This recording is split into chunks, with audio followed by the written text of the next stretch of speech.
Hey y'all, I want to do some book reviews because reading is a huge part of being a good writer, and I like these type of videos, so I hope you do as well. I'll put the cover right here because pretty much all of the books I read is through the libraries. I don't have them.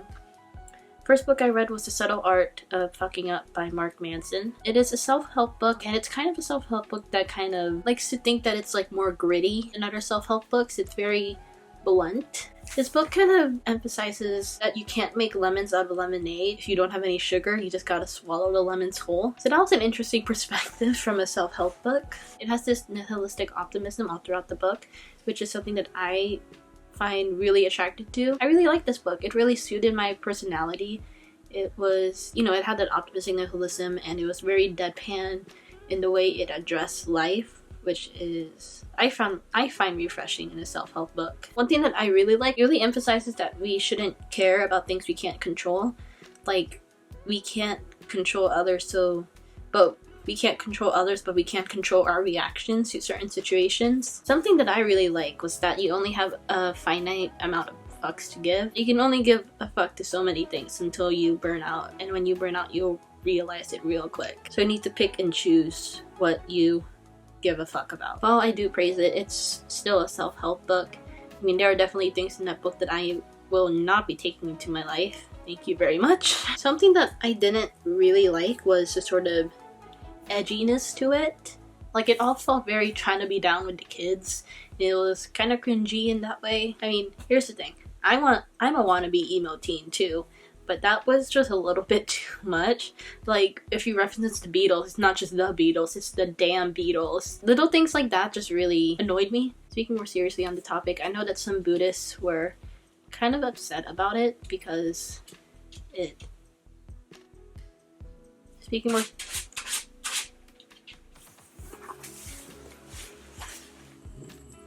He's the cute one. I know that some Buddhists were actually upset because he kind of repurposed Buddhism into this very harsh sort of wording, which I'm not Buddhist, so I can't speak on it, but it is something to consider. Next book I read was This Is How It Always Is by Laurie Frankel. This story follows a family of... How many kids do they have? Of like 5 kids? Pretty much the youngest kid, they're all boys. They're all born boys. They're all boys, but the youngest one is actually a trans girl. And it is a story of the family trying to figure their identity out, their experience through school and in their neighborhood, how it affects how people see them. I found it incredibly I loved this book because it was just so darn cute. I feel like I could go on for hours. The setting felt so real. That fake support that allies give people. Small town claustrophobia and suburban secrets were like... Although there's like 7 characters in the family, each one was characterized so distinctly that I never got confused about who is who, especially with like the 4 brothers. You know, they all had their personality. Something that I really liked was it was kind of told from the point of view of the mom. Something that she said she didn't like was that she was spending too much time on her trans kid, and she felt like she was neglecting the other kids. And that really, I mean, if you had a trans kid and you wanted to support them, that would happen.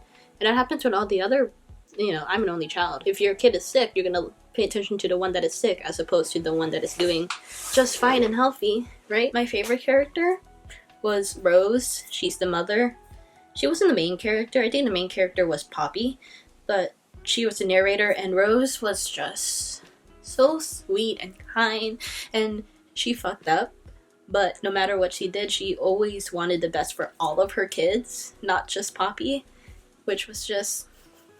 They emphasized that even when Rose fucked up, she always had good intentions, which I feel like that's just any good mom.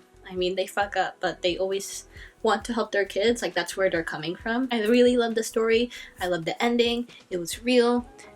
We're just gonna go to the next book, because if I went on about this forever, I definitely could. 5 out of 5 stars, obviously. Ooh, we're changing it up with a short story. The Black Cat by Edgar Allan Poe. If you haven't read it, The Black Cat, what are you doing? Anything that knows anything about me knows that I love my dude, Edgar Allan Poe. He was the first poet I ever fell in love with. Still remember the first poem I ever fell in love with to this day. It was Annabel Lee by Edgar Allan Poe. I knew I was hooked. His writing has influenced my own, and every once in a while I like to read stuff because it makes me feel nostalgic, like I'm watching a Disney movie.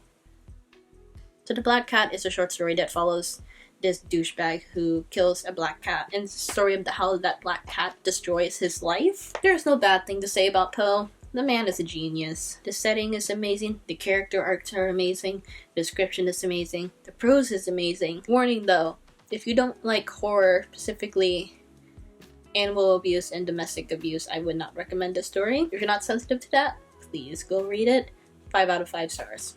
Next book I read was another self-help book, Big Magic, Creative Living Beyond Fear by Elizabeth Gilbert. This focuses, Big Magic, Creative Living Beyond Fear, it focuses more on the creative side of making your creative passion a job, which is something that I want to do, so obviously I had to pick it up. The whole book felt really cheesy, just in general. Point when Elizabeth Gilbert was saying that sometimes you need to let story ideas go, which makes sense, cool. But she made it so weird where she said that sometimes that idea transfers to another writer. Okay, cool, whatever. But she said that she kissed Anne Patchett and that idea transferred from her brain through the kiss to Anne Patchett's brain. I could not take her seriously after that. Don't get me wrong, I'm not someone that tries to be overly cynical. I mean, I'm definitely kind of known as the weirdo in some situations when it comes to being spiritual and all that. But that was just a lot. That was a lot. Editing that in, I feel like Elizabeth Gilbert was just name dropping every other chapter. Every other chapter she would just drop the famous person's name and be like, oh yeah, I know this person. And it didn't feel natural at all. I get it. She's an influential woman. She's bound to know influential people.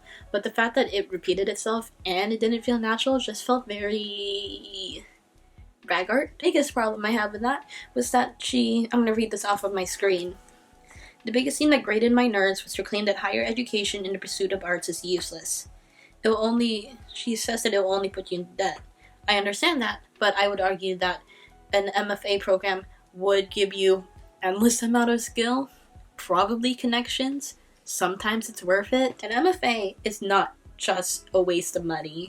I agree that no one should have to pay an exorbitant amount of money for an education, and I also agree that you don't need an MFA to be a true artist, but the skills you learn from an MFA are invaluable. There's a reason why it is so overpriced. An MFA isn't necessary, but it is not worthless either. And making that distinction was something that Elizabeth Gilbert failed to do, and I find that incredibly unprofessional, rude, indignant, again, pompous. Okay, let's end this review on a positive note. I like that she said to never expect writing to be a full-time job.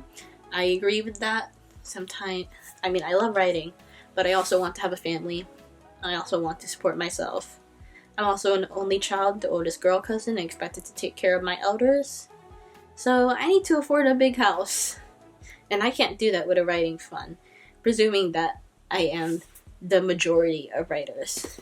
So many people don't expect writing to be a full-time job, and that's okay. Many successful writers had day jobs and wrote at night until they were able to transition fully to being a full-time writer.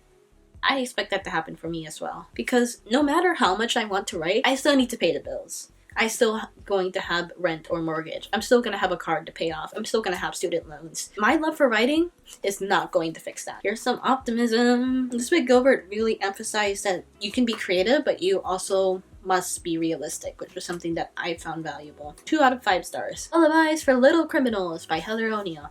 I really wanted to like this book. The Lonely Hearts Hotel by Heather O'Neill is my favorite book of all time, so of course I had high hopes for her debut. The story follows Baby, a young child/teen, grows up in Montreal. Basically her life is a giant shithole.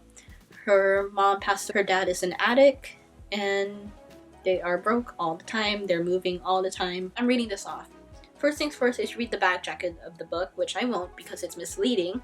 It acts like Baby getting pimped out is going to be the inciting incident, but it's not. It happens about 50 to 75% of the way into the book, which is not where you put the inciting incident. Was that the inciting incident? Was there even an exciting incident? I don't know.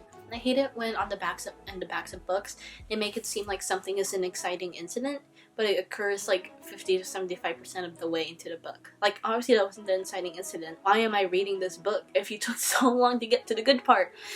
All the stuff before was just filler. The next thing was the prose. Dude, if you ever wanted to know what purple prose is, just pick up this book, because it was yikes.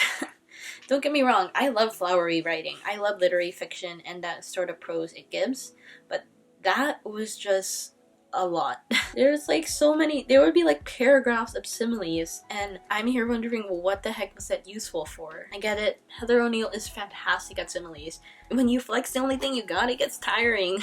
If you're a volleyball player, you can't just serve the ball over and over. You need to learn how to play it. You need to learn how to be in the game. No, I didn't like all of it. I really liked Jules as a character. Jules was Baby's dad.